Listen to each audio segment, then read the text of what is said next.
नमस्कार मित्रों, कैसे हैं आप सब।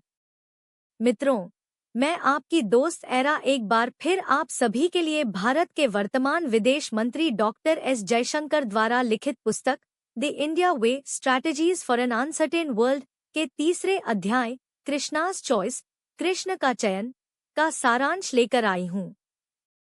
यह पुस्तक का सबसे दिलचस्प अध्याय है जो महाभारत के माध्यम से भारत की रणनीतिक सोच को समझाता है, जहां श्री कृष्ण के रणनीतिक ज्ञान और उनकी नैतिक दुविधाओं को आधुनिक कूटनीति से जोड़ा गया है।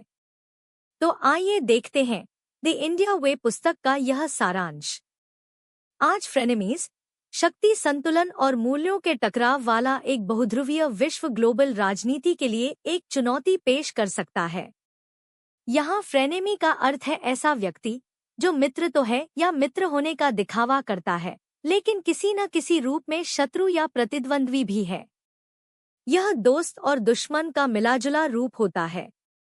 भारत अपने अतीत में ऐसी परिस्थितियों का सामना कई बार कर चुका है। ऐसे में जैसे जैसे भारत का उदय हो रहा है, यह प्रश्न भी उठ रहा है कि अब भारत किस तरह की शक्ति बनेगा, पश्चिमी गुट की तरफ होगा या पूर्वी गुट की तरफ। यह प्रश्न हम भारतीयों को भी स्वयं से करना होगा कि आने वाले चुनौती भरे विश्व में भारतीय सत्ता का स्वरूप कैसा होना चाहिए। विश्व का चीन को लेकर अनुभव कुछ खास नहीं रहा है।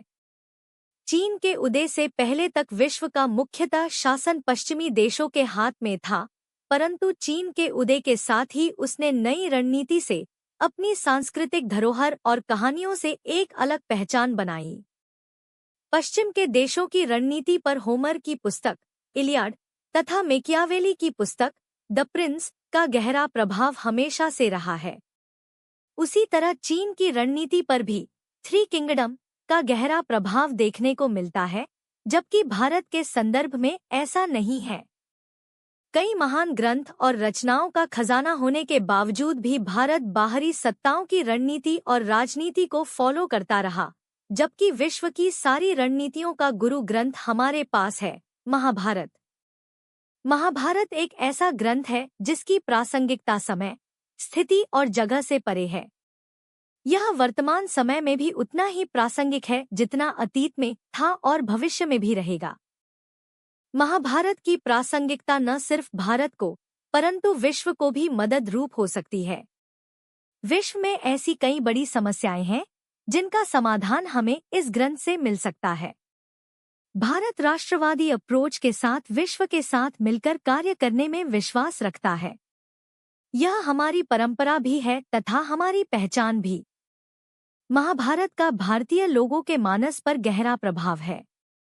यह चाणक्य के अर्थशास्त्र की तरह केवल राजनीति के आदर्शों का ग्रंथ नहीं है, बल्कि वास्तविक जीवन तथा चॉइस का ग्राफिक अकाउंट है।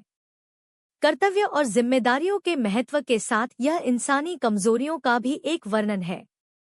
शासन की दुविधा का उल्लेख भी है, जिनमें जोखिम, भरोसा तथा बलिदान भी शामिल हैं। भगवद गीता इसका सबसे प्रसिद्ध भाग है, लेकिन राजनीति के और भी पहलू हैं, जिनमें टैक्टिकल समझौते, दूसरे पक्षों का इस्तेमाल करना, सत्ता बदलना और शक्ति में बदलाव आदि का समावेश होता है। वर्तमान समय में हमारे सामने भी कुछ ऐसी ही चिंताएं खड़ी हुई हैं, खासकर विदेशी संबंधों के मामले में। महाभारत के समय का भारत भी बहुध्रुवीय था, जहां प्रमुख शक्तियां एक दूसरे को बैलेंस करके रहती थी। अपितु जब उस समय की दो मुख्य शक्तियां पांडव और कौरव रणक्षेत्र में एक दूसरे के सामने आ गए थे, तब सबको अपना पक्ष चुनना ही पड़ा था। हालांकि आज वही स्थिति दोहराए जाने का कोई कारण नहीं है, लेकिन जिस तरह से संबंधित पक्षों ने लाभ और नुकसान का आकलन करके पक्ष को चुना था, यह रणनीति सीखने लायक है। उनमें सबसे महत्वपूर्ण चुनाव श्री कृष्ण का था, जिन्होंने चुनौतियों से निपटने में रणनीतिक मार्गदर्शन, कूटनीतिक ऊर्जा और टैक्टिकल समझ प्रदान की थी। उस समय किए गए चुनाव हमारी आज की दुनिया से कुछ मिलते जुलते हैं। महाभारत की सबसे बड़ी दुविधाओं में से एक किसी काम के अप्रत्यक्ष परिणामों से जुड़ा फैसला था, जिसे लेखक युद्धक्षेत्र में खड़े अर्जुन के द्वारा समझाते हैं। आत्मविश्वास के संकट से गुजर रहा अर्जुन स्वयं हितों के खिलाफ खड़े रिश्तेदारों का सामना करने का हौसला नहीं जुटा पा रहा था। ऐसे में श्री कृष्ण द्वारा उसे अपने कर्तव्य के बारे में समझाया जाता है, जिसके बाद अर्जुन युद्ध को संकोच के बिना लड़ता भी है और जीतता भी है। यहाँ अर्जुन को अपनी क्षमता पर कोई संदेह नहीं था, परंतु वह लाभ व हानि के परिणाम की दुविधा में फंसा हुआ था। वर्तमान समय में भी अंतर्राष्ट्रीय संबंधों में कई बार स्टेट प्लेयर इस तरह की दुविधा में फंस जाते हैं। सॉफ्ट पावर की अभिव्यक्ति भी राष्ट्र के लिए जो अति महत्वपूर्ण हो, उसे करने की अक्षमता या अनिच्छा को दर्शाती है।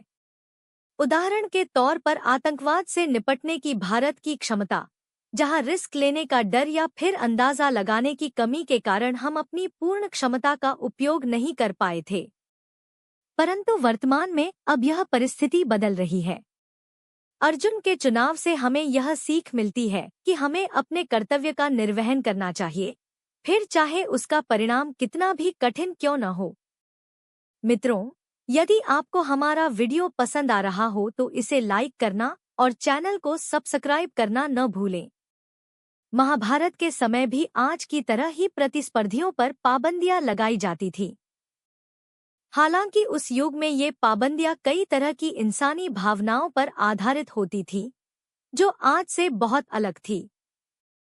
वर्तमान समय के प्रतिबंध कम व्यवहारिक और ज्यादा संरचनात्मक होते हैं, जैसे कि परमाणु अवरोध, आर्थिक प्रतिबंध, सैंक्शंस, टेक्नोलॉजिकल थ्रेट आदि।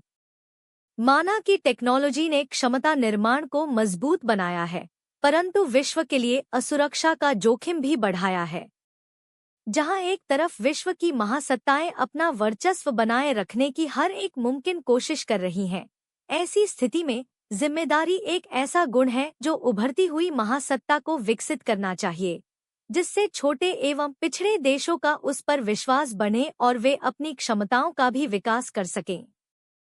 जिस तरह आखिरकार कृष्ण के समझाने पर अर्जुन ने रणभूमि में शस्त्र उठाए, यह न सिर्फ उसकी कर्तव्य के प्रति निष्ठा दिखाता है, अपितु उसका धैर्य भी दर्शाता है।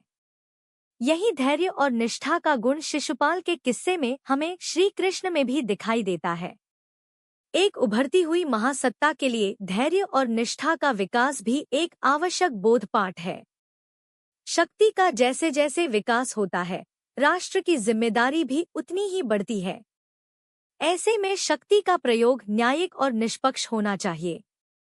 इस बाबत में भारत को शायद ही किसी संघर्ष का सामना करना पड़ा होगा, क्योंकि हमारे ज्यादातर संघर्ष डिफेंसिव और न्यायिक ही रहे हैं। यह दर्शाता है कि हमें भी अब वर्तमान समय के शिशुपालों के लिए रणनीतिक धैर्य और माइंड गेम्स के प्रयोग को विकसित करना चाहिए। भारत को अपने इस विकास के कालखंड में बेनजरूरी एक्शंस की आवश्यकता नहीं है। सैन्य बल का प्रयोग भी वैकल्पिक होना चाहिए, प्रथम नहीं। यहाँ तक कि अमेरिका जैसी महाशक्ति ने भी अपने इराक अनुभव से यही सीखा है, most strategist fight the last war, not the next. यानी चतुर रणनीतिकार हमेशा अपनी रणनीति का गठन इस तरह से करता है कि जीत उसी की हो। महाभारत के एक प्रसंग से हम यह सीख सकते हैं, जिसमें अर्जुन और दुर्योधन दोनों ही युद्ध से पहले श्री कृष्ण से सहयोग लेने जाते हैं, जिसमें अर्जुन द्वारा श्री कृष्ण का चयन महाभारत की सबसे उत्तम रणनीति साबित हुई, क्योंकि युद्ध जीतने के लिए केवल सैन्य बल या सैनिकों की संख्या ही नहीं, परंतु एक उत्तम रणनीतिज्ञ की भी उतनी ही आवश्यकता रहती है। मॉडर्न भारत द्वारा 1962, 1965 और 1971 के युद्ध इसके श्रेष्ठ उदाहरण हैं, जहां हमारे कुछ ही सैनिकों ने हजारों की संख्या वाली टुकड़ियों को मुंहतोड़ जवाब दिया था। राष्ट्रीय सुरक्षा के मामले में जहां अन्य पक्ष क्षमता विकास की बात करते हैं, महाभारत हमें क्षमता विकास के साथ साथ मौजूदा क्षमता और शक्ति के संपूर्ण उपयोग की भी सीख देता है, जिसमें दुर्योधन मात खा गया और अर्जुन इस बात को भलीभांति समझ गया। Artificial intelligence, robotics, data analytics, advanced materials और सर्वेलेंस कुछ ऐसी क्षमताएं हैं जिनका विकास आवश्यक है। इसके साथ ही मौजूदा क्षमता इंफ्रास्ट्रक्चर का डेवलपमेंट, संशोधन की बेहतरी, वित्तीय ज्ञान, सुरक्षा आदि पर भी कार्य करना चाहिए। राष्ट्रों के बीच के संबंध मुख्यतः नियम और मानदंडों पर आधारित होते हैं। फिर भी हर पक्ष अपने लाभ और हानि के आधार पर समय समय पर इसका उल्लंघन करते रहते हैं। महाभारत का युग भी इसमें अपवाद नहीं है। जैसे गुरु द्रोण द्वारा एकलव्य का अंगूठा मांगना, इंद्रदेव द्वारा कर्ण से उसके कवच और कुंडल लेना, अर्जुन के साथ शिखंडी को रखकर पितामह का वध, ऐसे कुछ उदाहरण हैं जो बताते हैं कि नियमों को अपने हिसाब से मोड़ने का इतिहास लंबा रहा है। वर्तमान में व्यापार का विवाद, टेक्नोलॉजी फाइट्स तथा कनेक्टिविटी के तफावत के जरिए यह कार्य किया जाता है। वहीं महाभारत में कुछ उदाहरण ऐसे भी हैं जो आचार संहिता का स्पष्ट उल्लंघन दर्शाते हैं। दुर्योधन का वध, कर्ण का वध, अश्वत्थामा द्वारा सोते हुए योद्धाओं का वध, वहीं अभिमन्यु का एक साथ कई योद्धाओं द्वारा निहत्थी अवस्था में किया गया वध। ये उदाहरण नियम मानने के फायदों और उन्हें तोड़ने के नुकसान पर एक बहस शुरू करते हैं, जिसका वर्तमान स्वरूप विश्व में हर जगह पाया जाता है। परंतु नियमों के प्रासंगिक उल्लंघन को न्यायोचित माना जाता है, न कि बार बार किए गए उल्लंघनों को, और यहीं पर ही पांडवों और कौरवों के बीच भिन्नता देखने को मिलती है। कौरवों द्वारा नियमों को बारंबार तोड़ा गया, जबकि पांडवों ने प्रासंगिक मौकों पर ही, जहां कोई और विकल्प न हो, वहीं पर नियमों को तोड़ा था। वर्तमान में भारत के संदर्भ में भी कुछ ऐसा ही देखने को मिलता है। परमाणु शक्ति, मेरीटाइम सिक्योरिटी की बाबत में विश्व भारत पर अन्य पक्षों से ज्यादा विश्वास रखता है। यही वजह है कि विश्व के महत्वपूर्ण तकनीकी व्यापार नियंत्रण संगठन जैसे कि MTCR, वासेनार ग्रुप आदि में भारत को महत्वपूर्ण स्थान प्राप्त हुआ है। हालांकि पाकिस्तान के साथ हमारे डिप्लोमैटिक संबंधों में रणनीतिक खामी साफ नजर आती है। वह दशकों तक विश्व के सामने आतंकवाद से पीड़ित होने का गाना गाता रहा, जबकि वह स्वयं ही इसे स्पॉन्सर करता था। भारत को कई बार इसका बड़ा नुकसान उठाना पड़ा है, परंतु बालाकोट स्ट्राइक तथा ऑपरेशन सिंदूर राष्ट्रीय सुरक्षा में भारत की तरफ से बोल्ड मूव्स थे, जो भारत की बदलती रणनीति को दर्शाते हैं, जिसकी वैश्विक मंच पर भी नोट ली गई। प्रोत्साहन, डर और चालाकी मानव प्रकृति के ही हिस्से हैं। चाणक्य नीति में हमें साम, दाम, दंड और भेद यानी संगठन, प्रोत्साहन, सजा और चालाकी का कंसेप्ट मिलता है, जिसे विश्व द्वारा भी कई बार उपयोग में लिया गया है। दूसरे विश्व युद्ध के दौरान जापान को हराने में ब्रिटिशों द्वारा अपनी सत्ता को बचाए रखने के लिए इराक, अफगानिस्तान जैसे राष्ट्रों में इसका कई बार प्रयोग किया गया है। महाभारत में युधिष्ठिर द्वारा द्रोण को झूठ कहना या फिर जयद्रथ के वध में भी इस भेद की नीति का प्रयोग किया गया था। चीन की पुस्तक 3 किंगडम या फिर बुक ऑफ शी में भी इसी तरह के कॉन्सेप्ट्स की बात की गई है। भारत अपनी नीतियों की रचना तथा उसके अनुपालन के बीच के गैप की समस्या से भी जूझ रहा है। 1950 के दौर में भारत के सामने ऐसे कई विरोधाभासी पड़ाव खड़े हुए थे। प्रभावी सरहदी सुरक्षा के साथ चीन के साथ भाईचारा, पाकिस्तान के साथ बंटवारे की समस्या, श्रीलंका में सैन्य बल के प्रयोग के साथ शांति स्थापित करना। ये कुछ ऐसे उदाहरण हैं जिनमें भारत ने यही साम, दाम, दंड और भेद की नीति का प्रयोग किया था। महाभारत में सुशर्मा और त्रिगर्ता सैन्य की भूमिका बहुत महत्वपूर्ण रही है, जिन्होंने अभिमन्यु के वध में अहम भूमिका निभाई थी, जिसका कारण अर्जुन और सुशर्मा की दुश्मनी थी। यह घटना हमें बताती है कि दुश्मन चाहे कितना भी छोटा क्यों न हो, उसे कभी नजरअंदाज नहीं करना चाहिए। कई मायनों में यह भारत पाकिस्तान के संबंधों को दर्शाता है। 1971 के बाद पाकिस्तान भारत के प्रति अत्याक्रामक हो गया है, फिर चाहे उसकी कीमत उसे अपनी क्षीणता से ही चुकानी क्यों न पड़े। पड़ोसी चुनना कभी हमारे हाथ में नहीं होता, जैसे महाभारत में रिश्तेदार चुनना नहीं था। ऐसे में भारत पड़ोसी देशों के साथ संघर्ष का परमानेंट सॉल्यूशन नहीं ला सकता, अपितु स्ट्रैटेजी क्लैरिटी के साथ भारत को इसका योग्य उपाय करना चाहिए। भारत को अपनी दृढ़ता, रचनात्मकता और लगन के साथ देश के हित और सुरक्षा पर कार्य करना चाहिए। औरों से अलग विकल्प चुनने की भी अपनी एक कीमत होती है। जैसा कि भारत ने कोल्ड वॉर के दौरान गुटनिरपेक्ष संगठन बनाया था। निष्पक्षता की स्थिति में देश किसी भी पक्ष को न चुनकर हर पक्ष को नाखुश कर देते हैं, लेकिन किसी भी गुट के साथ नहीं जुड़ने से भी स्थिति के परिणाम अछूते नहीं रहते। महाभारत में भी ऐसे 3 दृष्टिकोण हमें देखने को मिलते हैं। पांडवों के मामा और कर्ण के सारथी राजा शल्य, बलराम और रुक्मिणी के अपने अपने कारण थे। महाभारत में हमें कलेक्टिव पॉलिटिक्स के भी उदाहरण मिलते हैं, जिसे हम वर्तमान में साउथ साउथ कोऑपरेशन में देख सकते हैं। दुर्बल और पिछड़े देशों की सहायता इसमें मुख्य पहलू है। सहयोग बनाना और उसे मैनेज करना जितना प्रभावी है, टेक्नोलॉजी तथा नॉलेज का उपयोग भी उतना ही प्रभावशाली है। इससे कमजोर स्थिति वाला खिलाड़ी भी शक्तिशाली प्रतिस्पर्धी को हरा सकता है। महाभारत में पांडव और कौरव की सेना का प्रतिशत 7 बनाम 11 होने के बावजूद भी योग्य रणनीति, साहस और कौशल से पांडवों की जीत हुई।